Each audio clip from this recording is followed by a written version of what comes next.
Okay, we need to talk about Bubsy. I don't know how it happened, but this early 1990s Bobcat somehow went from being a second-tier mascot character to the poster cat for everything wrong with old-school platformers. The truth is, Bubsy was generally well-liked back in the day. I mean, he wasn't in the same league as Sonic and Mario, but the first game received strong reviews for the most part, and consumers seemed open to the idea of it becoming a franchise. Unfortunately, I'm not sure I'm going to be able to say the same thing about Bubsy, the Woolies Strike Back. It's a poorly executed revival that never bothers to justify its existence, and I can't imagine there will be many gamers demanding more installments. But in the spirit of starting things off on a more positive note, I can definitely confirm that Accolade's latest effort is a big step up from Bubsy 3D.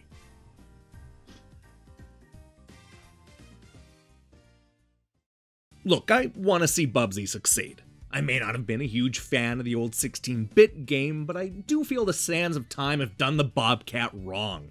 How great of a story would it be if after all these years Bubsy returned with a killer new game that made all the haters eat their words? But that didn't happen. The Woolies Strike Back feels every bit as unnecessary and dated as people feared. There's a story here, but don't blink or you might miss it. Apparently, the Woolies have stolen Bubsy's prized yarn ball, so he's off to run and jump through 10 straightforward platforming stages to get it back. If I'm being honest, I have no idea what their plan is. The game never bothers to fill in the details, so I'm left to assume the Woolies are back to steal Earth's supply of yarn balls for one reason or another. Either way, it sets up an aggressively dull journey through 3 slightly different looking locations. Much like the old 16-bit games, Bubsy doesn't know very many tricks. Beyond the typical jump, he's pretty much limited to gliding through the air and pouncing forward.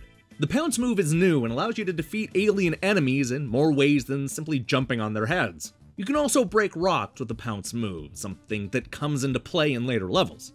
While I like this new move in theory, I found that it wasn't as useful as it could have been. My pounce is a little too high up in the air, so I ended up spending more time jumping over the enemies than smashing them.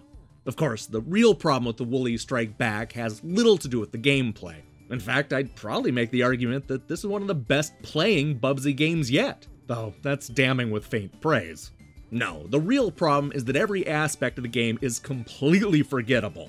Not necessarily terrible, but also not noteworthy in any way. It's just there.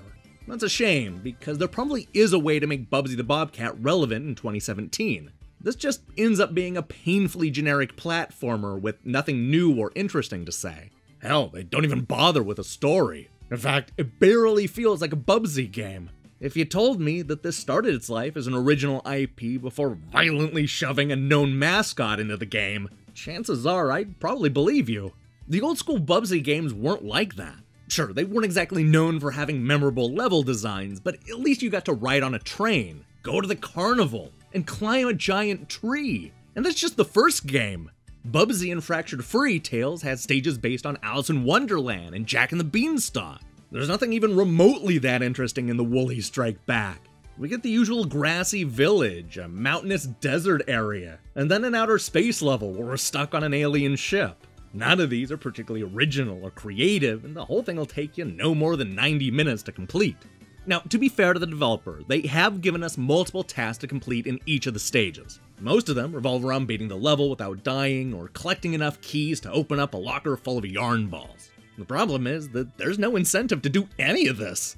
You're not unlocking new items or changing the game in any way, so you'll probably spend most of your time just looking for the exit. Everything else feels like an afterthought.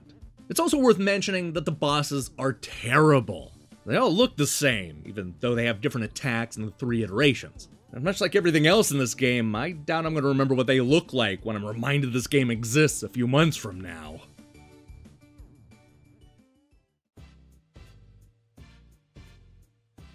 If you're looking for the positives, know that the Woolies Strike Back is nowhere near the train wreck that was Bubsy 3D.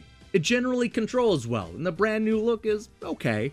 But this new Bubsy game never bothers to justify its existence. The levels are bland, the gameplay is shallow, and there's absolutely nothing memorable about the experience. Why bother bringing Bubsy back if this is what you're gonna do with them?